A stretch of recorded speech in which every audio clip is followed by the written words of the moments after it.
வாக்காளர் பட்டியல் முறைகேடு தொடர்பாக டெல்லியில் நாடாளுமன்ற வளாகத்திலிருந்து தேர்தல் ஆணையம் நோக்கி ராகுல் காந்தி தலைமையில் எதிர்க்கட்சி எம்பிக்கள் இன்று பேரணி செல்கின்றனர். முறைகேடு குற்றச்சாட்டு குறித்து ஆதாரங்களை அளிக்குமாறு ராகுல் காந்திக்கு கர்நாடக, மகாராஷ்டிரா, ஹரியானா மாநில தலைமை தேர்தல் அதிகாரிகள் நோட்டீஸ் அனுப்பியுள்ளனர்.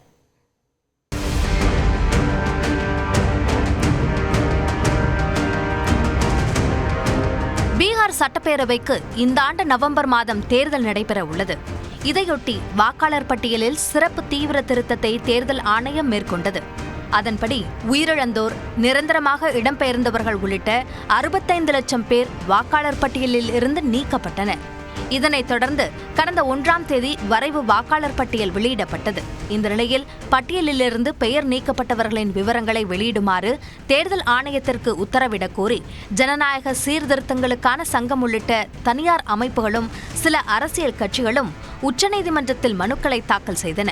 இந்த மனுக்கள் நீதிபதிகள் சூரியகாந்த், உஜ்ஜல் புயான் மற்றும் கோடேஸ்வர் சிங் அமர்வில் விசாரணைக்கு வந்த நிலையில் பதில் மனு தாக்கல் செய்ய தேர்தல் ஆணையத்திற்கு உத்தரவிடப்பட்டது. அதன்படி தேர்தல் ஆணையம் தாக்கல் செய்துள்ள பிரமாண பத்திரத்தில் பீகாரில் நீக்கப்பட்ட வாக்காளர்களின் விவரங்களை தர சட்டத்தில் இடமில்லை என்றும், பெயர் நீக்கப்பட்டதற்கான காரணத்தை கேட்க யாருக்கும் உரிமையில்லை என்றும் தெரிவித்துள்ளது. பூத் அளவிலான அதிகாரிகள் வீடு வீடாக சென்று வாக்காளர் பட்டியலை சரிபார்த்ததாகவும், மொத்தமுள்ள 7,89 லட்சம் வாக்காளர்களில் 7,24 லட்சம் பேர் உரிய படிவங்களை அளித்ததாகவும் தெரிவித்துள்ளது. கடந்த 1ஆம் தேதி வெளியிடப்பட்டுள்ள வரைவு வாக்காளர் பட்டியலில் உள்ளவர்களின் பெயர்களை நீக்குவதாக இருந்தால் சம்பந்தப்பட்ட நபருக்கு நோட்டீஸ் அனுப்பப்படும் என்றும் உறுதி தெரிவித்துள்ளது. இதனிடையே பாட்னாவில் செய்தியாளர்களிடம் பேசிய ராஷ்டிரிய ஜனதா தளம் கட்சி தலைவர் தேஜஸ்வி யாதவ், பீகாரில் வாக்காளர் பட்டியலில் உள்ள வாக்காளர்களில் 3 லட்சம் பேரின் வீடுகளின் எண்கள் 0 என குறிப்பிடப்பட்டுள்ளது என்றார். துணை முதலமைச்சரும் பாஜக தலைவருமான விஜய்குமார் சின்ஹா 2 சட்டமன்ற தொகுதிகளில் வாக்காளராக பதிவு செய்துள்ளதாகவும் குற்றம் சாட்டினார்.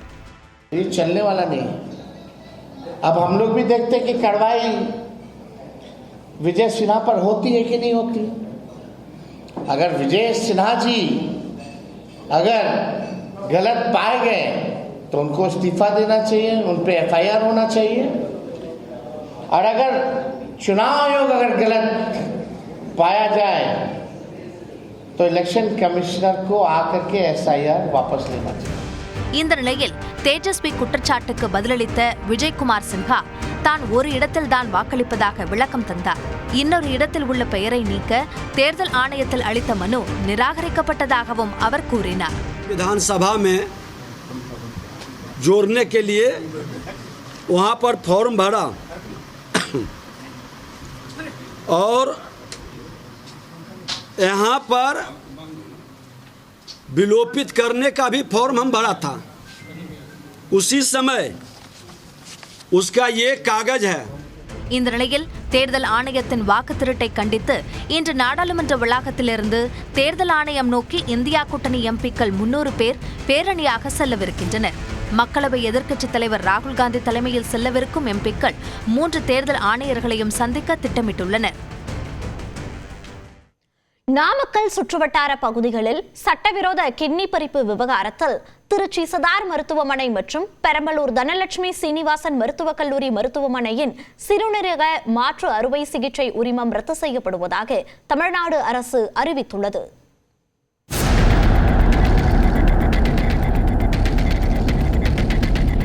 நாமக்கல் மாவட்டத்தில் வறுமையால் வாடும் விசைத்தறி தொழிலாளர்களை ஏமாற்றி கிட்னியை விற்பனை செய்த சம்பவம் பெரும் அதிர்ச்சியை ஏற்படுத்தியது. இது தொடர்பாக தமிழ்நாடு சுகாதார திட்ட இயக்குனர் வினித் தலைமையிலான குழு விசாரித்து அறிக்கை அளிக்க அரசு உத்தரவிட்டது. அதன் பேரில் வினித் தலைமையிலான குழு கடந்த ஜூலை 22ஆம் தேதி முதல் விசாரணை நடத்தி விரிவான அறிக்கையை சமர்ப்பித்தது. அதன்படி தமிழ்நாடு அரசு தரப்பில் வெளியிடப்பட்டுள்ள அறிக்கையில் திருச்சி சிதார் மருத்துவமனை மற்றும் பெரம்பலூர் தனலட்சுமி சீனிவாசன் மருத்துவக் கல்லூரி மருத்துவமனையின் சிறுநீரக மாற்று அறுவை சிகிச்சை உரிமம் ரத்து செய்யப்படும் என தமிழ்நாடு அரசு அறிவித்துள்ளது. இது தொடர்பாக வெளியிடப்பட்டுள்ள செய்தியில் திருச்சிராப்பள்ளி சிதார் மருத்துவமனை மற்றும் பெரம்பலூர் தனலட்சுமி சீனிவாசன் மருத்துவக் கல்லூரி மருத்துவமனை மீது பெறப்பட்ட புகார்களின் அடிப்படையில் சிறுநீரக மாற்று அறுவை சிகிச்சை மேற்கொள்ள தற்காலிகமாக நிறுத்தி வைக்கப்பட்ட உரிமத்தினை ரத்து செய்ய நடவடிக்கை எடுக்கப்படும் என தெரிவிக்கப்பட்டுள்ளது. மேலும் சிறுநீரக முறைகேடுக்கு மூளையாக செயல்பட்ட 2 தரகர்களின் வங்கி பரிவர்த்தனை உள்ளிட்ட விவரங்களின் அடிப்படையில் முதல் தகவல் அறிக்கை பதிவு செய்ய நடவடிக்கை எடுக்கப்படும் என கூறப்பட்டுள்ளது. மனித உறுப்பு மாற்று சட்டத்தின் கீழ் உரிமம் பெற்ற மருத்துவமனைகளின் ஆவணங்களை அவ்வப்போது ஆய்வு செய்து முறைகேடுகளில் ஈடுபடுவோர் கண்டறியப்பட்டால் கடுமையான நடவடிக்கை மேற்கொள்ளப்படும் என கூறப்பட்டுள்ளது. இது தவிர மனித உறுப்பு மாற்று அறுவை சிகிச்சை மேற்கொள்வதற்கு ஒப்புதல் வழங்க மாவட்ட அளவில் மட்டுமே 4 அங்கீகார குழுக்கள் உள்ள நிலையில் அதை மறுசீரமைப்பு செய்தும் அந்த குழுக்களின் பணிகளை மேற்பார்வை செய்ய மாநில அளவில் குழு அமைக்கவும் நடவடிக்கை எடுக்கப்படும் என தெரிவிக்கப்பட்டுள்ளது. இந்த அங்கீகார குழு மாநிலத்தின் எந்த பகுதியிலிருந்து மனித உறுப்பு மாற்று குறித்து அதிக விண்ணப்பங்கள் பெறப்படுகிறது என்பதை கண்டறிந்து அதில் கவனம் செலுத்தி தக்க நடவடிக்கை எடுக்க உரிய ஆணைகள் வழங்கப்படும் என கூறப்பட்டுள்ளது. மேலும் மாவட்ட அளவிலான மனித உறுப்பு மாற்று அங்கீகார குழுக்களின் நடைமுறைகளை சீராக்கவும் உடல் உறுப்பு தானம் கொடுப்போர் மற்றும் பெறுவோருக்கு தகுந்த மருத்துவ மற்றும் சட்ட ஆலோசனைகள் வழங்குவது குறித்து நிலையான இயக்க நடைமுறைகளை உருவாக்க நடவடிக்கை எடுக்கப்படும் என்றும் தெரிவிக்கப்பட்டுள்ளது.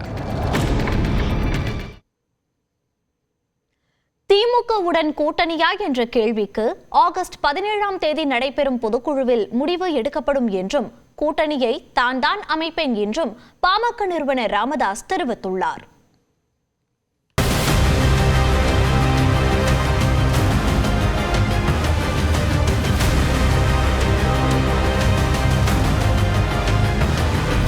பாட்டாளி மக்கள் கட்சியில் தந்தை மகன் போட்டி நிலவும் நிலையில் உயர்நீதிமன்றம் அனுமதி அளித்ததால் பாமக தலைவர் அன்புமணி தலைமையில் மாமல்லபுரத்தில் பொதுக்குழு கூட்டம் சனிக்கிழமை நடைபெற்றது. இந்நிலையில் பாமக நிறுவனர் ராமதாஸ் தலைமையில் மயிலாடுதுறை மாவட்டம் பூம்புகாரில் நேற்று பாமக மகளிர் மாநாடு நடைபெற்றது. கலை நிகழ்ச்சிகளுடன் மாநாடு தொடங்கிய நிலையில் பவுன்சர்கள் பாதுகாப்புடன் ராமதாஸ் மாநாட்டிற்கு வந்தார். இதில் ராமதாஸின் மனைவி சரஸ்வதி, மூத்த மகள் காந்திமதி, பாமக கௌரவ தலைவர் ஜி.கே. மணி, ராமதாஸின் மூத்த மகள் வழி பேரன் சுகுந்தன் உள்ளிட்டோர் பங்கேற்றனர்.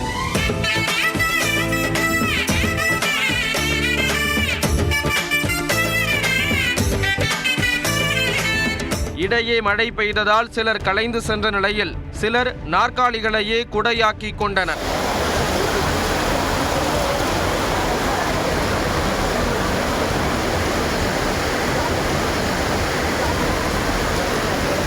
மாநாட்டில் பேசிய ராமதாஸ், மிகவும் பிற்படுத்தப்பட்டோருக்கு 20% இடஒதுக்கீட்டை கருணாநிதி வழங்கிய நிலையில் தந்தையை மிஞ்சிய தனையனாக முதலமைச்சர் ஸ்டாலின் இருக்க வேண்டும் என்று ராமதாஸ் வலியுறுத்தியுள்ளார்.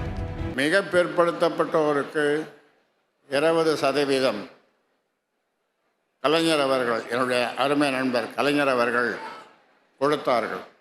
தந்தையை மிஞ்சிய தனையனாக நீங்கள் இந்த சாதிவாரி கணக்கெடுப்பை ஏன் எடுக்கக்கூடாது? ஏன் தயங்குகிறீர்கள்? அதே நேரத்தில் தந்தையை மிஞ்சிய தனையனாக இருக்கக்கூடாது என கங்கை கொண்ட சோழபுரத்தில் பிரதமர் பேசியதை சுட்டிக்காட்டி அன்புமணியை மறைமுகமாக ராமதாஸ் விமர்சித்தார். தொடர்ந்து பேசியவர், சட்டமன்ற தேர்தலில் கூட்டணியை தாம்தான் முடிவு செய்ய உள்ளதாக திட்டவட்டமாக கூறினார். 2026 நீங்கள் நினைக்கிற மாதிரி வெற்றி கூட்டணி அமைப்பேன் என்று 3 தடவை சொல்லுகிறேன். கலைஞர் தனது நண்பர் என்றும் மாநாட்டுக்கு பாதுகாப்பு தந்த தமிழ்நாடு அரசுக்கு நன்றி என்றும் ராமதாஸ் கூறினார். அவர் திமுக பக்கம் சாய்கிறாரோ என்ற கேள்வியை எழுப்பிய நிலையில் அதற்கும் ராமதாஸ் பதிலளித்தார். 17ஆம் தேதி நடக்கிற பொதுக்குழுல தீர்மானம் நிறைவேற்றுவோம். நாங்கள் அவங்களுடைய எல்லா கருத்துக்கள், பொதுக்குழு கருத்துக்களை கேட்டு நாங்கள் முடிவு செய்வோம். முன்னதாக வன்னியர்களுக்கான 10.5% இடஒதுக்கீட்டை காலம் தாழ்த்தாமல் உடனடியாக நடைமுறைப்படுத்த வேண்டும் என்றும் அனைத்து சமுதாயத்திற்கும் உரிய இடஒதுக்கீடு வழங்க கோரியும் தீர்மானங்கள் நிறைவேற்றப்பட்டன. நீட் தேர்வுக்கு செல்லும் மாணவிகள் சோதனை என்ற பெயரில் மனவேதனைக்கு உள்ளாக்கப்படுவதை தடுத்து நிறுத்த வேண்டும் என்றும் தீர்மானம் நிறைவேற்றப்பட்டது. செங்கல்பட்டு, திருப்பத்தூர், தஞ்சை உள்ளிட்ட தமிழ்நாட்டின் பல்வேறு இடங்களில் கனமழை வெளுத்து வாங்கிய நிலையில் இன்றும் மிதமான மழை நீடிக்கும் என வானிலை ஆய்வு மையம் கணித்துள்ளது. செங்கல்பட்டு மாவட்டத்தில் கனமழை வெளுத்து வாங்கிய நிலையில் சிங்கப்பெருமாள் கோவில் பகுதியில் சென்னை திருச்சி தேசிய நெடுஞ்சாலையில் மழைநீர் குளம் போல் தேங்கியதால் வாகன ஓட்டிகள் அவதியடைந்தனர். சென்னை புறநகர் பகுதிகளான குரும்பேட்டை, தாம்பரம், வண்டலூர், முடிச்சூர் உள்ளிட்ட இடங்களிலும் கனமழை பெய்தது.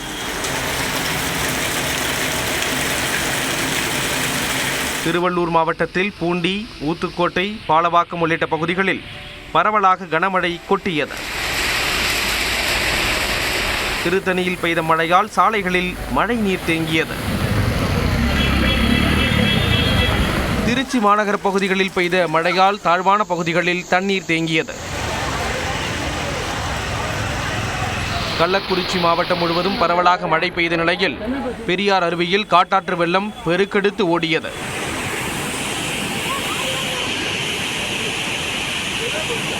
திருப்பத்தூர் மாவட்டத்தில் வாணியம்பாடி, ஜோலார்பேட்டை, நாற்றம்பள்ளி, ஆலங்காயம் உள்ளிட்ட பகுதிகளில் கனமழை கொட்டி தீர்த்தது.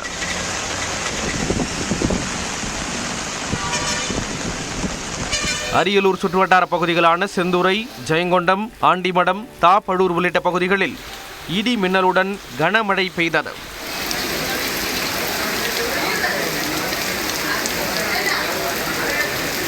புதுக்கோட்டை மாவட்டத்தில் திருமயம், அரிமளம், கந்தர்வக்கோட்டை, ஆலங்குடி, கொத்தமங்கலம் உள்ளிட்ட பகுதிகளில் பெய்த மழையால் குளிர்ச்சியான சூழல் நிலவியது. தஞ்சாவூர் மற்றும் அதன் சுற்றுவட்டார பகுதிகளான நாஞ்சிக்கோட்டை, வல்லம், கரந்தை, விளார் உள்ளிட்ட பகுதிகளில் சூறை காற்றுடன் கனமழை வெளுத்து வாங்கியது.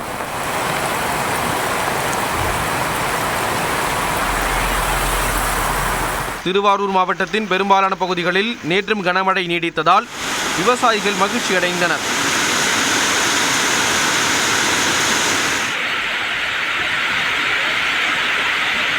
தருமபுரியில் அரூர், பாப்பிரெட்டிப்பட்டி, மொரப்பூர் உள்ளிட்ட பகுதிகளில் கனமழை கொட்டி தீர்த்தது. சிவகங்கை மாவட்டம் சிங்கமுனரி சுற்றுவட்டார பகுதிகளில் பெய்த மழையால் மக்கள் மகிழ்ச்சியடைந்தனர். கொடைக்கானல் மலைப்பகுதிகளிலும் மிதமான மழை பெய்து சுற்றுலா பயணிகளை ரசிக்க வைத்தது.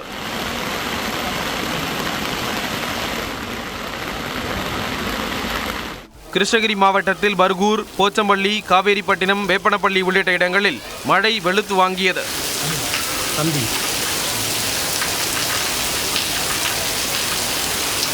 ராணிப்பேட்டை மாவட்டத்தில் வாலாஜாபேட்டை, ஆற்காடு, சோளிங்கர், அரக்கோணம் உள்ளிட்ட பகுதிகளில் கனமழை பெய்தது.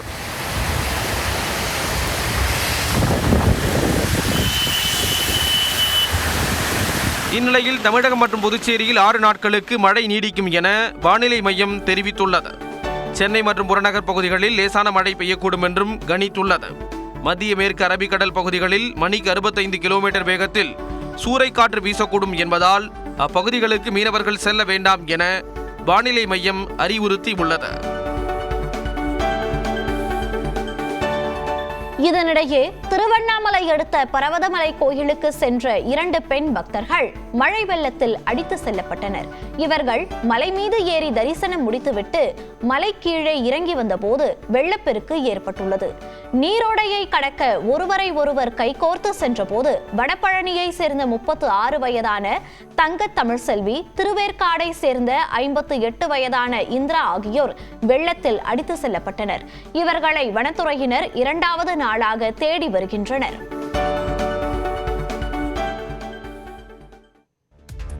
தொடர்ந்து 1 நிமிட செய்திகளை பார்க்கலாம். முதலமைச்சர் மு க ஸ்டாலினுக்கு கோயம்புத்தூர், திருப்பூர் மாவட்டங்களில் உற்சாக வரவேற்பு அளிக்கப்பட்டது. அரசு நிகழ்ச்சிகளில் கலந்து கொள்ள முதலமைச்சர் மு க ஸ்டாலின் 2 நாள் பயணமாக கோவை, திருப்பூர் மாவட்டங்களுக்கு சுற்றுப்பயணம் மேற்கொண்டுள்ளார். கோயம்புத்தூர் விமான நிலையம் சென்ற முதலமைச்சர் மு க ஸ்டாலினுக்கு உற்சாக வரவேற்பு அளிக்கப்பட்டது. தொடர்ந்து அவினாசி சாலை வரை ஊர்வலமாக சென்ற முதலமைச்சரை பொதுமக்கள் வரவேற்றனர்.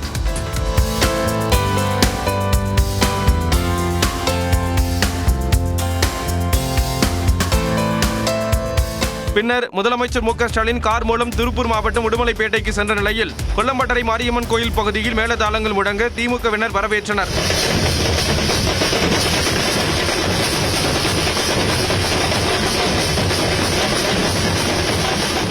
உடுமலைப்பேட்டை நேதாஜி மைதானத்தில் இன்று நடைபெறும் அரசு விழாவில் கலந்து கொள்ளும் முதலமைச்சர் ஸ்டாலின் நலத்திட்ட உதவிகளை வழங்குகிறார். திருவனந்தபுரத்திலிருந்து டெல்லிக்கு புறப்பட்ட ஏர் இந்தியா விமானம் தொழில்நுட்ப பிரச்சனையால் சென்னையில் அவசரமாக தரையிறக்கப்பட்டது. காங்கிரஸ் எம்பி வேணுகோபால் உட்பட பல்வேறு எம்பிக்கள் மற்றும் நூற்றுக்கணக்கான பயணிகளுடன் நேற்று இரவு திருவனந்தபுரத்திலிருந்து ஏர் இந்தியா விமானம் ஒன்று டெல்லிக்கு புறப்பட்டது. புறப்பட்ட சில மணி நேரத்திலேயே விமானத்தில் தொழில்நுட்ப கோளாறு ஏற்பட்டதால் சென்னைக்கு திருப்பிவிடப்பட்டது. இதனைத் தொடர்ந்து சுமார் 2 மணி நேரம் வானில் வட்டமடித்த ஏர் இந்தியா விமானம் சென்னை விமான நிலையத்தில் பாதுகாப்பாக தரையிறங்கியது. இதுகுறித்து தனது எக்ஸ் பக்கத்தில் பதிவிட்டுள்ள எம்பி வேணுகோபால், ஏர் இந்தியா விமானம் தரையிறக்கும் போது ஓடுதளத்தில் மற்றொரு விமானம் வந்ததாகவும் விமானி துரிதமாக செயல்பட்டதால் பெரும் விபத்து தவிர்க்கப்பட்டதாகவும் குறிப்பிட்டுள்ளார். உயிர் பயத்தை காட்டியதாக கூறியுள்ள வேணுகோபால், இது தொடர்பாக உரிய விசாரணை நடத்தப்பட வேண்டும் என்று வலியுறுத்தியிருந்தார். தொழில்நுட்ப கோளாறு ஏற்பட வாய்ப்பிருந்ததால் முன்னெச்சரிக்கையாக விமானம் சென்னைக்கு திருப்பிவிடப்பட்டதாக ஏர் இந்தியா விளக்கமளித்துள்ளது. மேலும் விமானம் தரையிறங்கும் போது ஓடுதளத்தில் வேறு எந்த விமானமும் வரவில்லை என குறிப்பிட்ட ஏர் இந்தியா பயணிகளின் பாதுகாப்பில் சமரசம் செய்ய மாட்டோம் என்றும் தெரிவித்துள்ளது. சென்னையில் வேலைநிறுத்த போராட்டத்தில் ஈடுபட்டு வரும் தூய்மை பணியாளர்களுடன் அரசு நடத்திய 7ஆம் கட்ட பேச்சுவார்த்தையும் தோல்வியில் முடிந்தது. சென்னை மாநகராட்சியில் ராயபுரம், திருவிக நகர் ஆகிய மண்டலங்களின் தூய்மை பணிகளை தனியார் நிறுவனத்திற்கு மாநகராட்சி நிர்வாகம் வழங்கியது. இதனை கண்டித்தும் பணி பாதுகாப்பு கோரியும் மாநகராட்சி அலுவலகமான ரிப்பன் மாளிகை முன்பு 2 மண்டலங்களில் பணியாற்றும் தூய்மை பணியாளர்கள் முற்றுகை போராட்டத்தில் ஈடுபட்டுள்ளனர். அவர்களுடன் அரசு பல கட்டமாக நடத்திய பேச்சுவார்த்தை தோல்வியில் முடிந்த நிலையில் தூய்மை பணியாளர்களின் போராட்டக் குழுவுடன் அரசு சார்பில் 7ஆம் கட்ட பேச்சுவார்த்தை நடைபெற்றது. அமைச்சர் சேகர் பாபு, மேயர் பிரியா, மாநகராட்சி ஆணையர் குமரகுரு ஆகியோர் முன்னிலையில் நடைபெற்ற இந்த பேச்சுவார்த்தையும் தோல்வியில் முடிந்தது. இதனால் தூய்மை பணியாளர்கள் போராட்டம் 10வது நாளாக நீடித்தது. இருந்து அப்புறப்படுத்துவது பற்றி பேசினார்கள். நீங்கள் இங்கே இருந்து சென்று ராஜரத்னம் இடத்தில் போய் போராடுங்கள் என்கிறார்கள். நாங்கள் பணி செய்ய இடம் இந்த இடம், இங்க எங்களுக்கு பேசுறதுக்கு உரிமை இருக்கு, இங்க எங்களுக்கு பணி மறுக்கப்பட்ட இடத்துல நாங்கள் நிக்கிறோம்னு சொல்றோம். இல்ல அப்படி பேசுறதா இருந்தா பேசுறோம், இல்ல பேச முடியாதுன்றாங்க. நீதிமன்றத்தில் பார்த்துக்கலான்றாங்க. அரசு தங்களது கோரிக்கைகள் பற்றி ஒரு வார்த்தை கூட பேச தயாராக இல்லை என்று போராட்டக் குழு குற்றம் சாட்டியுள்ளது. 1149 ரயில் பெட்டிகளில் கண்காணிப்பு கேமராக்களை பொருத்த தெற்கு ரயில்வே திட்டமிட்டுள்ளது. ரயில்களில் நிகழும் குற்றங்களை தடுக்கவும், குற்றச் செயல்களில் ஈடுபடுவோரை விரைவாக கண்டுபிடிக்கவும் ரயில் பெட்டிகளில் கண்காணிப்பு கேமராக்களை பொருத்தும் திட்டம் செயல்படுத்தப்பட உள்ளது. முதற்கட்டமாக வடக்கு ரயில்வே கோட்டத்திற்குட்பட்ட ரயில்களில் சோதனை ஓட்டமாக சிசிடிவி கேமராக்கள் பொருத்தப்பட்டன. இதனைத் தொடர்ந்து நாடு முழுவதும் 74,000 ரயில் பெட்டிகளிலும் 15,000 எஞ்சின் பகுதிகளிலும் சிசிடிவி பொருத்துவதற்கு மத்திய ரயில்வே அமைச்சகம் ஒப்புதல் அளித்தது. அந்த வகையில் தெற்கு ரயில்வேயில் 1149 ரயில் பெட்டிகளில் கண்காணிப்பு கேமராக்களை பொருத்த முடிவு செய்யப்பட்டுள்ளது. ஒரு பெட்டியில் 4 கேமராக்களை பொருத்த முடிவு செய்யப்பட்டிருக்கும் நிலையில் 2 பக்க நுழைவு வாயிலிலும் 2 சிசிடிவிக்கள் இடம்பெறும் என்று அறிவிக்கப்பட்டுள்ளது. 1 மணி நேரத்திற்கு 100 கிலோமீட்டர் வேகத்தில் ரயில் சென்றாலும், குறைந்த வெளிச்சம் இருந்தாலும் தெளிவாக படம் பிடிக்கும் வகையில் மேம்படுத்தப்பட்ட சிசிடிவி கேமராக்கள் பொருத்தப்படும் என குறிப்பிடப்பட்டுள்ளது. இலங்கை சிறைகளில் உள்ள தமிழக மீனவர்களை விடுதலை செய்ய வலியுறுத்தி ராமேஸ்வரம் மீனவர்கள் வேலை நிறுத்தத்தை தொடங்கியுள்ளனர். எல்லை தாண்டி மீன்பிடித்ததாக கூறி இலங்கை கடற்படையால் கடந்த 55 நாட்களில் ராமேஸ்வரம் மீனவர்கள் 61 பேர் கைது செய்யப்பட்டுள்ளனர். கைதான மீனவர்களையும் அவர்களது விசைப்படகுகளையும் விரைந்து விடுவிக்கச் செய்ய நடவடிக்கை எடுக்குமாறு வெளியுறவுத்துறை அமைச்சர் ஜெய்சங்கருக்கு முதலமைச்சர் மு க ஸ்டாலின் கடிதம் எழுதியுள்ளார். மீனவர்களின் கைதை கண்டித்தும் அவர்களை விடுதலை செய்ய வலியுறுத்தியும் ராமேஸ்வரம் விசைப்படகு மீனவர்கள் வேலை நிறுத்தத்தை தொடங்கியுள்ளனர். மேலும் வரும் 13ஆம் தேதி தங்கச்சிமடத்தில் ஆர்ப்பாட்டத்தில் ஈடுபட உள்ள மீனவர்கள் 15ஆம் தேதி உண்ணாவிரத போராட்டத்தையும் 19ஆம் தேதி ரயில் மறியல் போராட்டத்தையும் நடத்த உள்ளதாக அறிவித்துள்ளனர். ராமேஸ்வரம் மீன்பிடி துறைமுகத்திலிருந்து மீன்பிடிக்கச் சென்ற நிலையில் சனிக்கிழமை கைதான 7 மீனவர்களை வரும் 21ஆம் தேதி வரை நீதிமன்ற காவலில் வைக்க மன்னார் நீதிமன்ற நீதிபதி உத்தரவிட்டார். இதையடுத்து மீனவர்கள் 7 பேரும் வவுனியா சிறையில் அடைக்கப்பட்டனர். மாணவர்களின் தேர்வு பயத்தை போக்கும் வகையில் புத்தகத்தை பார்த்து தேர்வு எழுதும் முறையை சிபிஎஸ்இ அறிமுகம் செய்கிறது. 2026-2027 கல்வியாண்டு முதல் 9ஆம் வகுப்புக்கு புத்தகத்தை பார்த்து தேர்வு எழுதும் முறை அறிமுகம் செய்யப்படுகிறது. மொழி பாடங்கள், கணிதம், அறிவியல், சமூக அறிவியல் பாடங்களுக்கான தேர்வுகளை மாணவர்கள் புத்தகத்தை பார்த்து எழுதலாம் என சிபிஎஸ்இ தெரிவித்துள்ளது. பாட புத்தகங்கள், மாணவர்கள் வகுப்பறையில் எடுத்த குறிப்புகள், நூலக புத்தகங்களை கொண்டு தேர்வு எழுதலாம் என்றும் கூறப்பட்டுள்ளது. மாணவர்களின் சிந்திக்கும் திறனை வளர்க்கும் வகையில் புத்தகத்தை பார்த்து தேர்வு எழுதும் முறை அறிமுகம் செய்யப்படுவதாக சிபிஎஸ்இ தெரிவித்துள்ளது. ஏற்கனவே கடந்த 2014ஆம் ஆண்டு இந்த நடைமுறை அறிமுகப்படுத்தப்பட்டாலும் 2017ஆம் ஆண்டு கைவிடப்பட்டது குறிப்பிடத்தக்கது. பொறியியல் படிப்பில் அரசு பள்ளி மாணவர்களுக்கான 7.5 விழுக்காடு உள் ஒதுக்கீட்டு பிரிவில் கடும் போட்டி நிலவியதால் அனைத்து இடங்களும் நிரம்பின. நடப்பு கல்வியாண்டில் பிஇ, பிடெக் மாணவர் சேர்க்கைக்கான ஆன்லைன் கலந்தாய்வு கடந்த 14ஆம் தேதி தொடங்கி நடைபெற்று வருகிறது. மொத்தமுள்ள படிப்புகளில் அரசு பள்ளி மாணவ மாணவிகளுக்கான 7.5 விழுக்காடு உள் ஒதுக்கீட்டின் கீழ் 13,886 இடங்கள் ஒதுக்கப்பட்டிருந்த நிலையில் இந்த இடங்களுக்கு 46,848 பேர் விண்ணப்பித்திருந்ததால் கடும் போட்டி நிலவியது. 3வது சுற்று கலந்தாய்வின் முடிவில் 13,881 பேர் இடங்களை தேர்வு செய்துள்ளனர். இவர்களுக்கான இறுதி ஒதுக்கீடு ஆணை வரும் 20ஆம் தேதி வெளியாக உள்ளது. மீதமுள்ள 5 இடங்களுக்கு ஏற்கனவே உறுதி செய்து காத்திருப்பவர்களாலோ அல்லது துணை கலந்தாய்வில் பங்கேற்பவர்களாலோ நிரப்பப்பட உள்ளது. ஒட்டுமொத்தமாக 1,86,475 இடங்களுக்கு கலந்தாய்வு நடைபெறவிருக்கும் நிலையில் 3 கட்டமாக நடந்த பொதுப்பிரிவு கலந்தாய்வு வரை 1,57,052 இடங்கள் நிரம்பியுள்ளன. மீதமுள்ள 29,423 இடங்களில் துணை கலந்தாய்வு இடங்கள் மூலம் சில இடங்கள் நிரப்பப்படும் என்று எதிர்பார்க்கப்படுகிறது.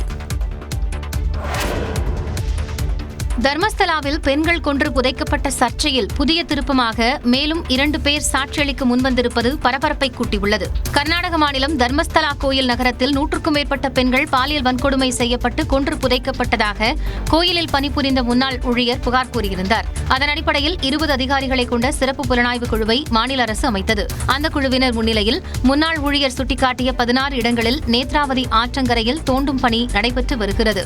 இதில் சில குழிகளில் பெண்களின் எலும்புக்கூடுகள் சேலையும் கண்டெடுக்கப்பட்டது பரபரப்பை ஏற்படுத்தியது.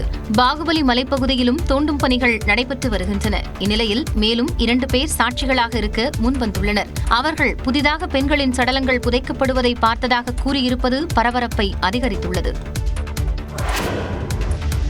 ஆபரேஷன் சிந்தூரில் பாகிஸ்தான் ராணுவ நிலைகள் மற்றும் தீவிரவாத முகாம்களை தாக்கிய வீடியோவை இந்திய விமானப்படை வெளியிட்டுள்ளது. IAF responded with precision, speed and resolve.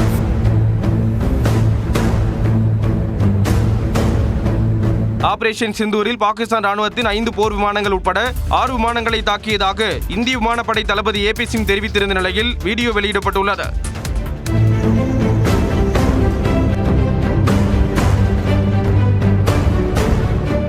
இருப்பினும் பாகிஸ்தான் ராணுவத்தின் ஒரு விமானத்தை கூட இந்தியா தாக்கவில்லை என அந்நாட்டின் பாதுகாப்பு அமைச்சர் கவாஜா மறுத்திருந்தார். Unseen. Unmatched. அமெரிக்காவில் புதிய வகை கொரோனா தொற்று பரவி வருவதாக அந்நாட்டு சுகாதாரத்துறை எச்சரித்துள்ளது. கடந்த ஜனவரி மாதம் தென்கிழக்கு ஆசிய பகுதிகளில் XFG என்ற வகையிலான கொரோனா வைரஸ் முதன்முறையாக பரவ தொடங்கியது.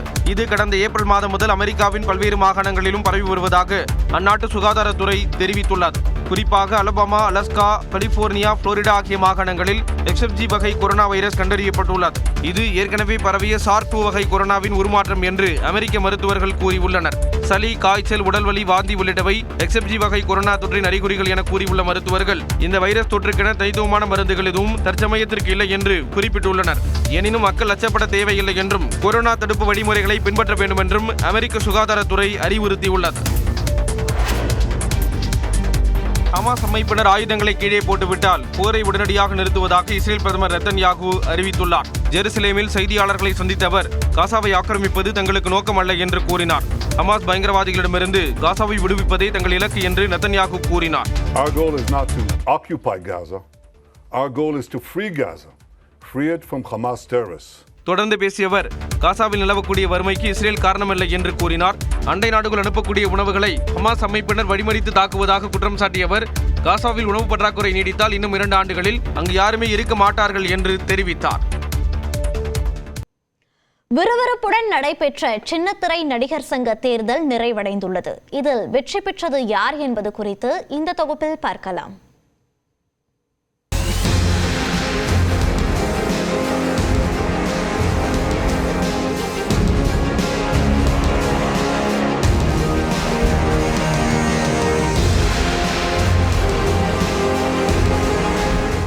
சின்னத்திரை நடிகர் சங்கத்தின் தலைவராக இருந்த சிவன் சீனிவாசன், பொதுச் செயலாளராக இருந்த போஸ் வெங்கட் உள்ளிட்டோரின் பதவிக்காலம் நிறைவடைந்ததை அடுத்து நேற்று தேர்தல் நடைபெற்றது. இதில் முன்னாள் தலைவர் சிவன் சீனிவாசன் தலைமையிலான வசந்தம் அணி, நடிகர் தினேஷ் தலைமையிலான உழைக்கும் கரங்கள் அணி, நடிகர் பரத் தலைமையிலான வெற்றி அணி ஆகிய 3 அணிகளுக்கு இடையே போட்டி நிலவியது. இது தவிர நடிகர் கணேஷ், அவரது மனைவி ஆர்த்தி ஆகியோர் புரட்சி படை என சுயேட்சையாக களம் கண்டனர். சென்னை விருகம்பாக்கத்தில் நடைபெற்ற தேர்தலில் தலைவர், பொதுச் செயலாளர் உட்பட 23 புதிய நிர்வாகிகளை தேர்வு செய்வதற்காக சின்னத்திரை நடிகர், நடிகைகள் ஆர்வத்துடன் வந்து வாக்களித்தனர். விறுவிறுப்பாக நடைபெற்ற தேர்தலில் நடிகர்கள் MS பாஸ்கர், சாம்ஸ் உள்ளிட்டோர் தங்கள் வாக்குகளை பதிவு செய்தனர்.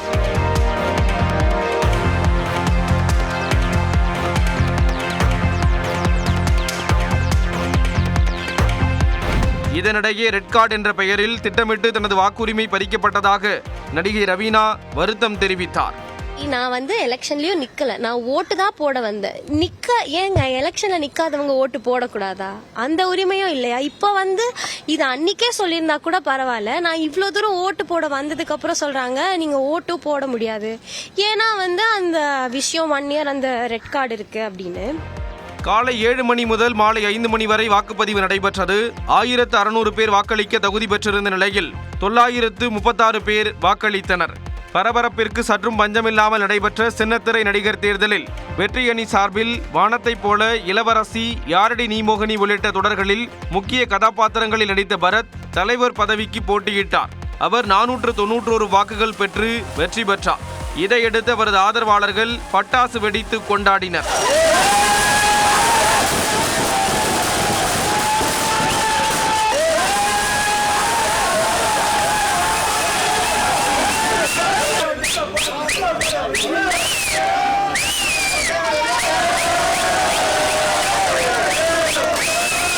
இதுவரைக்கும் எங்கள் சின்னத்திரை நடிகர் சங்கத்தில் வாக்குப்பதிவு அவ்வளோ நடந்ததில்லை. இதுதான் முதல் முறையாக கிட்டத்தட்ட 960 சம்திங். ஸோ அதில் 491 வாக்குகள் எனக்கு செலுத்தியிருக்காங்க. இந்த நேரத்தில் எங்களுடைய உறுப்பினர்கள் எல்லாருக்கும் நான் இந்த நேரத்தில் நன்றி தெரிவிச்சுக்கிறேன். இதே போல வெற்றி அணி சார்பில் போட்டியிட்டு இதயத்தை திருடாதே தொடரில் நடித்துள்ள நடிகர் நவீந்தர் 461 வாக்குகள் பெற்று பொதுச் செயலாளராக தேர்வானார். புனிதா தொடரில் நடித்து வரும் கற்பகவள்ளி வெற்றி அணி சார்பில் பொருளாளர் பதவிக்கு போட்டியிட்டு வெற்றி பெற்றுள்ளார். வசந்தம் அணி சார்பில் போட்டியிட்ட நடிகர் சிவன் சீனிவாசன், நடிகை நிரோஷா உள்ளிட்டோர் தோல்வியடைந்தனர். தொடர்ந்து எக்ஸ்பிரஸ் 8 செய்திகளை பார்க்கலாம். சிவகங்கை மாவட்டம் நாட்டாக்குடி கிராமத்தில் அடுத்தடுத்து 3 பேர் கொல்லப்பட்ட விவகாரத்தில் உரிய நடவடிக்கை எடுக்காததை கண்டித்து போராட்டம் நடத்த உள்ளதாக அதிமுக சார்பில் அறிவிக்கப்பட்டுள்ளது. அடுத்தடுத்து கொலை காரணமாக கிராமத்தை விட்டு வெளியேறிய மக்களை மீண்டும் குடியமர்த்தி தேவையான அடிப்படை வசதிகளை ஏற்படுத்தி தர வலியுறுத்தி வரும் புதன்கிழமை போராட்டம் நடத்த உள்ளதாக தெரிவிக்கப்பட்டுள்ளது. கோவை மாவட்டம் பொள்ளாச்சியில் கோட்டூர் சாலையில் உள்ள தங்கம் திரையரங்கத்தினர் ரஜினியின் கூலிப்பட டிக்கெட்டை 400 ரூபாய்க்கு கள்ளச்சந்தையில் விற்பதாக புகார் எழுந்துள்ளது. 190 ரூபாய் மதிப்பிலான டிக்கெட்டை 400 ரூபாய்க்கு விற்பது தொடர்பான வீடியோவும் வெளியாகியுள்ளன. வாங்க, தியேட்டர் பக்கத்தில் கார் பார்க்கிங்குள்ள வாங்க, சீக்கிரம் வந்தீங்கன்னா வாங்கி போய்க்கலாம். ஓகே, வரும்போது கேஷ் எடுத்து அது நேரில் வாங்கி கொடுக்கலாம். ஓகேங்களா? கிருஷ்ணகிரி மாவட்டம் ஓசூரில் தனியார் மருத்துவமனை திறப்பு விழாவில் பங்கேற்க வந்த கர்நாடக அமைச்சர் லிப்டுக்குள் சிக்கியதால் பரபரப்பு ஏற்பட்டது. பாகலூர் சாலையில் மருத்துவமனை திறப்பு விழாவிற்காக வருகை தந்த அமைச்சர் ராமலிங்க ரெட்டி, ஓசூர் MLA பிரகாஷ் ஆகியோர் மருத்துவமனை லிப்டில் மேலே செல்ல முயன்ற நிலையில் திடீர் பழுதால் லிப்ட் நடுவில் நின்றுவிட்டது. லிப்ட் ஆபரேட்டர் வரவழைக்கப்பட்டு பின் லிப்ட் கதவு திறக்கப்பட்டதால் 10 நிமிடங்களுக்கு பிறகு அவர்கள் வெளியே வந்தனர். பிறகு அமைச்சர் மருத்துவமனையை திறந்து வைத்து சென்றார்.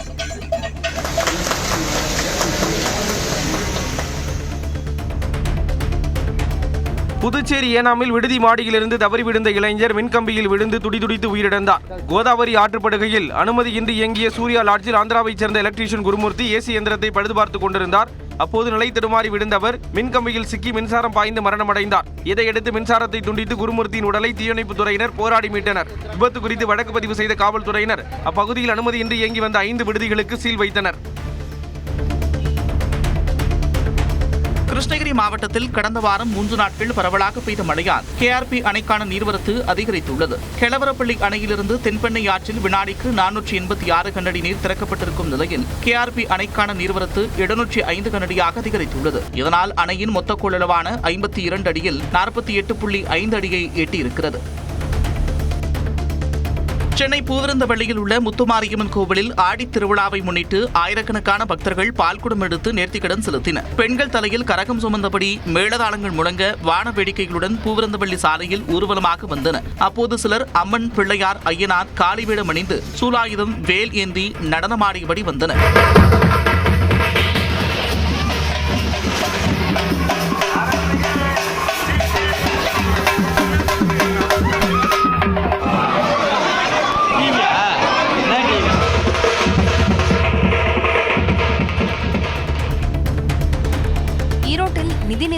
சுமார் 60 லட்சம் ரூபாய் கையாடல் செய்த வழக்கில் மேலும் 3 பேரை காவல்துறையினர் கைது செய்துள்ளனர்.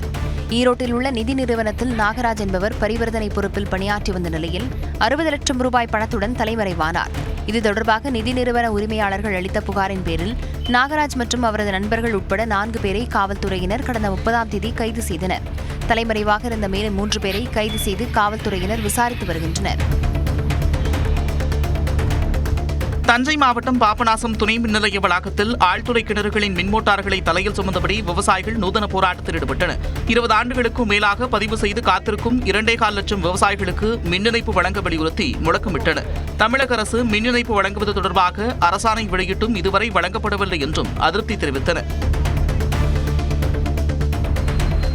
கன்னியாகுமரியில் சகோதரிகளான பள்ளி மாணவிகளை பாலியல் வன்கொடுமை செய்த கராத்தே மாஸ்டர் கைது செய்யப்பட்டார். புதுக்கடை அருகே ஜெயின் மிலாடு நடத்தி வரும் கராத்தே அகாடமியில் 9 மற்றும் 11ஆம் வகுப்பு மாணவிகளான சகோதரிகள் பயின்று வந்தனர். 9ஆம் வகுப்பு மாணவிக்கு குட் டச் பேட் டச் சொல்லித் தருவதாக கூறி ஜெயின் மிலாடு பாழடைந்த வீட்டிற்கு அழைத்துச் சென்று பாலியல் வன்கொடுமை செய்தது தெரியவந்தது. இதுகுறித்து மூத்த மகளிடம் பெற்றோர் விசாரித்தபோது கராத்தே மாஸ்டர் தன்னையும் பாலியல் வன்கொடுமை செய்ததாக கூறியதால் அதிர்ச்சியடைந்து காவல் நிலையத்தில் புகார் அளித்தனர். இதையடுத்து போக்சோ உள்ளிட்ட 4 பிரிவுகளின் கீழ் வழக்கு பதிவு செய்து ஜெயின் மிலாடுவை காவல்துறையினர் கைது செய்து சிறையில் அடைத்தனர். விழுப்புரம் மாவட்டம் அரகண்டநல்லூர் அருகே மூதாட்டியிடம் வழிப்பறியில் ஈடுபட்டவரை காவல்துறையினர் தேடி வருகின்றனர். தேவனூர் கிராமத்தைச் சேர்ந்த மூதாட்டி சென்னம்மாளை காலி மது பாட்டில்களை சேகரிக்கும் பணிக்காக அடையாளம் தெரியாத நபர் அழைத்துச் சென்றுள்ளார். நடுவழியில் மூதாட்டி இறக்கிவிட்டு அவரது தங்கத்தோடு 5000 ரூபாயை பறித்துக் கொண்டு அந்த நபர் தப்பிவிட்டார். காயமடைந்த மூதாட்டி புகார் அளித்த நிலையில் காவல்துறையினர் சிசிடிவி பதிவுகள் மூலம் திருடனை தேடி வருகின்றனர். உச்சநீதிமன்ற தலைமை நீதிபதி அமர்வில் அவசர விசாரணை கோர மூத்த வழக்கறிஞர்களுக்கு விதிக்கப்பட்ட தடை இன்று முதல் அமலுக்கு வருகிறது. அவசர வழக்காக விசாரிக்க கோரும் வாய்ப்பு இளம் வழக்கறிஞர்களுக்கு கிடைக்கட்டும் என்று தலைமை நீதிபதி BR கவாய் உத்தரவிட்டுள்ளார். அதன்படி இன்று முதல் தலைமை நீதிபதி அமர்வில் மூத்த வழக்கறிஞர்கள் யாரும் தங்கள் வழக்குகளை அவசர வழக்காக விசாரிக்க வேண்டுமென முறையிட முடியாத நிலை ஏற்பட்டுள்ளது. உக்ரைன் ரஷ்ய போரை முடிவுக்கு கொண்டு வருவதற்கான நாளை எண்ணிக்கொண்டிருப்பதாக உக்ரைன் அதிபர் ஜெலன்ஸ்கி தெரிவித்துள்ளார். அமெரிக்க அதிபர் டிரம்ப் ரஷ்ய அதிபர் புட்டின் சந்திப்பு குறித்து கருத்து தெரிவித்துள்ள அவர் டிரம்புக்கு போரை முடிவுக்கு கொண்டு வருவதற்கான உறுதி இருப்பதாக கூறியுள்ளார். போரை நிறுத்துவதற்கான அனைத்து முயற்சிகளுக்கும் ஒத்துழைப்பதாகவும் அதே நேரம் உக்ரைனை துண்டாக்கும் முயற்சிக்கு ஒருபோதும் சம்மதிக்க மாட்டோம் என்றும் திட்டவட்டமாக தெரிவித்துள்ளார். பாகிஸ்தானில் தேசிய சிறுபான்மையினர் தினத்தை முன்னிட்டு சமூக செயல்பாட்டாளர்கள் பேரணி நடத்தினர். கராச்சியில் நடைபெற்ற இந்த பேரணியில் சிறுபான்மை மக்களின் பாதுகாப்பு மற்றும் சமத்துவத்தை சமூக செயற்பாட்டாளர்கள் முன்னிறுத்தினர். இந்து, கிறிஸ்தவ மற்றும் சீக்கிய சகோதரர்களுக்கு துணை நிற்கிறோம் உள்ளிட்ட வாசகங்கள் அடங்கிய பதாகைகளுடன் அவர்கள் வீதிகளில் பேரணியாக சென்றனர்.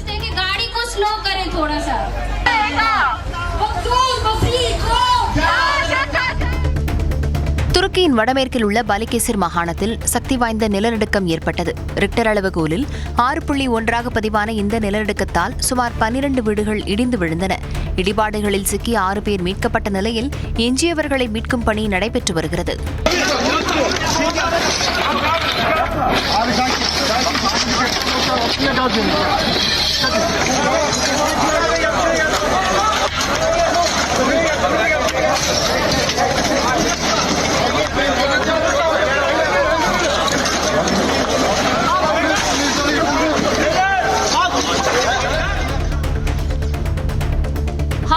திருவள்ளுவர் பிரீமியர் லீக் தொடருக்கான லோகோ அறிமுகம் செய்யப்பட்டது. சென்னை எழும்பூரில் உள்ள ராதாகிருஷ்ணன் ஹாக்கி மைதானத்தில் நடைபெற்ற நிகழ்ச்சியில் 1980ஆம் ஆண்டு ஒலிம்பிக்கில் தங்கப்பதக்கம் வென்ற இந்திய அணியின் captain Baskaran, hockey Thiruvalluvar premier league அமைப்பின் தலைவர் பிரகாஷ் ஆகியோர் லோகோவை அறிமுகப்படுத்தினர். ராதாகிருஷ்ணன் ஹாக்கி மைதானத்தில் வரும் 31ஆம் தேதி வரை நடைபெறவுள்ள இந்த போட்டியில் மொத்தம் 10 அணிகள் கலந்து கொள்கின்றன.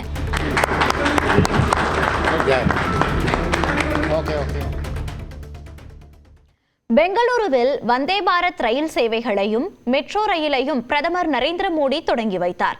மேலும் இந்தியாவிலேயே தயாரிக்கப்பட்ட தொழில்நுட்பங்கள் காரணமாகவே ஆபரேஷன் சிந்தூரின் வெற்றி சாத்தியமானதாக பெருமிதம் தெரிவித்தார்.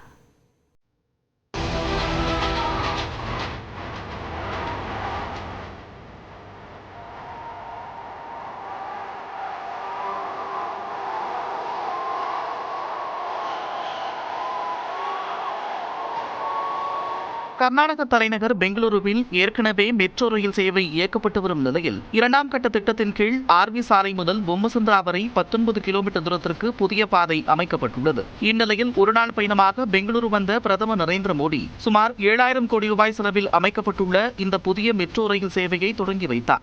இந்த விழாவில் கர்நாடக முதலமைச்சர் சித்தராமையா, துணை முதலமைச்சர் டி.கே. சிவகுமார் உள்ளிட்டோர் பங்கேற்றனர்.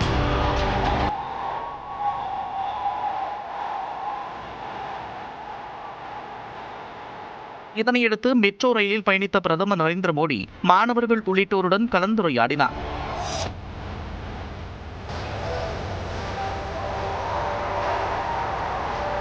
முன்னதாக KSR ரயில் நிலையத்திலிருந்து பெங்களூரு பெலகாவி இடையிலான வந்தே பாரத் ரயிலை தொடங்கி வைத்தார்.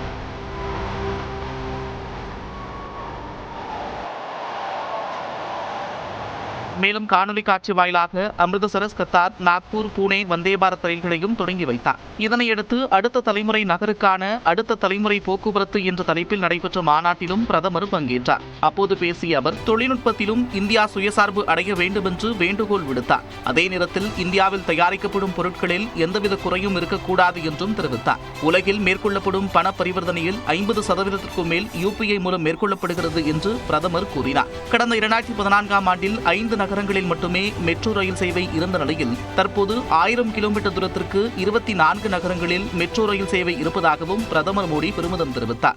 ऑपरेशन सिंदूर की सफलता के पीछे बहुत बड़ी वजह हमारी टेक्नोलॉजी और डिफेंस में मेक इन इंडिया की ताकत है और इसमें बेंगलुरु और कर्नाटका के युवाओं का भी बहुत बड़ा योगदान है. முன்னதாக பெங்களூரு நகரில் ரோட் ஷோ சென்ற பிரதமருக்கு பொதுமக்கள் உற்சாக வரவேற்பு அளித்தனர்.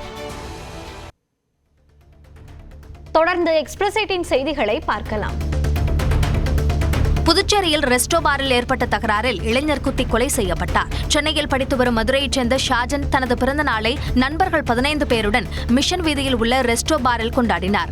நள்ளிரவு 1:30 மணி அளவில் இவர்களுக்கும் பார் ஊழியர்களுக்கும் இடையே தகராறு ஏற்பட்டுள்ளது. அப்போது ஷாஜன் மற்றும் அவரது நண்பர் சண்முகப்பிரியனை பார் ஊழியர் அசோக் ராஜ் கத்தியால் குத்தியுள்ளார். இதில் சண்முகப்பிரியன் உயிரிழந்த நிலையில் ஷாஜனுக்கு சிகிச்சை அளிக்கப்பட்டு வருகிறது. இதனிடையே பார் ஊழியர்கள் 8 பேரை காவல்துறையினர் கைது செய்து விசாரணை மேற்கொண்டு வருகின்றனர். வேர்களை தேடி திட்டத்தின் கீழ் 14 நாடுகளைச் சேர்ந்த 98 மாணவ மாணவிகள் கீழடி அருங்காட்சியகத்தை கண்டு ரசித்தனர். மலேசியா, சிங்கப்பூர், கனடா, இலங்கை உள்ளிட்ட நாடுகளைச் சேர்ந்த புலம்பெயர்ந்த தமிழக மாணவ மாணவியர் 99 பேர் உட்பட மொத்தம் 120 பேர் தமிழ்நாடு சுற்றுலா வளர்ச்சிக் கழகம் சார்பாக தமிழகத்தின் பல்வேறு பகுதிகளை நேரில் பார்வையிட்டு வருகின்றனர். கீழடி அருங்காட்சியகத்தில் தமிழர்களின் தொன்மையான வாழ்வியல் பொருட்களை கண்டு வியந்தனர். விழுப்புரம் மாவட்டம் வாணியம்பாளையத்தில் தேனீக்கள் கொட்டியதில் தவில் இசைக்கலைஞர் சிகிச்சை பலனின்றி உயிரிழந்த சம்பவம் சோகத்தை ஏற்படுத்தியுள்ளது. சஞ்சீவி ராயர் கோயில் குளக்கரை பகுதியில் ஆவணி அவிட்டத்தையொட்டி பூணூல் அணியும் நிகழ்ச்சி நடைபெற்றது. அப்போது அங்கு மரத்தில் இருந்த தேன்கூடு திடீரென கலைந்து அங்கிருந்தவர்களை தேனீக்கள் துரத்தி கொட்டின. தேனீ கொட்டியதில் அதே கிராமத்தைச் சேர்ந்த தவில் இசைக்கலைஞர் கோபு மயக்கமடைந்த நிலையில் அவர் சிகிச்சை பலனின்றி உயிரிழந்தார். 10க்கும் மேற்பட்டோர் சிகிச்சை பெற்று வருகின்றனர். சிவகங்கையில் கோயிலில் சாமி கும்பிடச் சென்றவர்களை மலைக்குலவி கொட்டியதில் 30 பேர் வரை காயமடைந்தனர். மதுரையைச் சேர்ந்த மணிகண்டன், உமாமகேஸ்வரி தம்பதி தங்களின் 1 வயது மகனுக்கு காது குத்தி மொட்டையடிக்க சிவகங்கையில் உள்ள குலதெய்வ கோயிலுக்கு சென்றனர். மரத்தடி அருகே பொங்கல் வைக்க தீ மூட்டிய போது குலவி கலைந்து கொட்டியதால் 30 பேர் காயமடைந்தனர். கரூர் மாவட்டம் குளித்தலை அருகே அடிதடி வழக்கில் காவல் நிலையத்தில் கையெழுத்திட்டு திரும்பி சென்ற கூலி தொழிலாளியை 5 பேர் கொண்ட கும்பல் அரிவாளால் சரமாரியாக தாக்கியுள்ளனர். கேப்பேட்டை ஊராட்சி புதுப்பட்டி கிராமத்தைச் சேர்ந்த தர்மராஜ் காருக்கு வழிவிட மறுத்ததால் ஏற்பட்ட தகராறில் கைது செய்யப்பட்டு நிபந்தனை ஜாமீனில் வெளியே வந்தார். அவர் லாலாப்பேட்டை காவல் நிலையத்தில் கையெழுத்திட்டு தனது இருசக்கர வாகனத்தில் வீடு திரும்பிக் கொண்டிருந்த போது மர்ம கும்பல் அவரை வழிமறித்து வெட்டிவிட்டு தப்பியோடியுள்ளனர். இதில் படுகாயமடைந்த தர்மராஜ் குளித்தலை அரசு மருத்துவமனையில் அனுமதிக்கப்பட்டுள்ளார். தூத்துக்குடி மாவட்டம் ஓட்டப்பிடாரம் அருகே கோயில் கொடை விழாவை முன்னிட்டு மாட்டுவண்டி பந்தயம் நடைபெற்றது. குறுக்கு சாலை கிராமத்தில் ஸ்ரீ வீரகாளியம்மன் கோயில் விழாவிற்காக சின்னமாடு, தேஞ்சிட்டு, பூஞ்சிட்டு என 3 பிரிவுகளாக நடத்தப்பட்ட போட்டியில் 30 வண்டிகள் கலந்து கொண்டன. இதில் ஒவ்வொரு பிரிவிலும் முதல் 3 இடங்களை பிடித்த மாட்டு வண்டிகளின் உரிமையாளர்களுக்கும் சாரதிகளுக்கும் பரிசுகள் வழங்கப்பட்டன.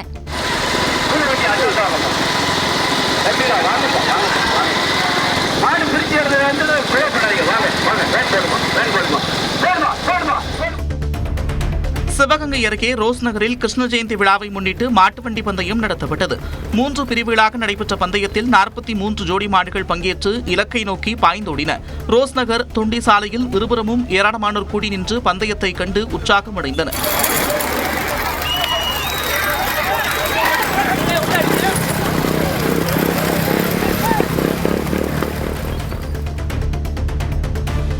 அருகே தும்பலப்பட்டியில் உள்ள தனியார் செங்கல் சூளையில் புலம்பெயர் தொழிலாளர்கள் தாக்குதலில் உயிரிழந்த இளைஞரின் உடலை எடுக்க விடாமல் உறவினர்கள் 8 மணி நேர போராட்டத்தில் ஈடுபட்டனர். சூளையில் பணியாற்றி வந்த சரவணன் என்பவர் மர்மமான முறையில் உயிரிழந்த நிலையில் அங்கிருந்த சில புலம்பெயர் தொழிலாளர்கள் தப்பியதால் அவர்கள் மீது சந்தேகம் எழுந்துள்ளது. இந்த நிலையில் சரவணனின் உறவினர்கள் 100கணக்கானோர் சடலத்தை எடுக்க விடாமல் சாலை மறியல் போராட்டத்தில் ஈடுபட்டனர். காவல்துறையினர் தொடர் பேச்சுவார்த்தை நடத்தியதால் உடல் ஒப்படைக்கப்பட்டதை அடுத்து உடற்கூறாய்விற்காக பழனி அரசு மருத்துவமனைக்கு எடுத்துச் செல்லப்பட்டது.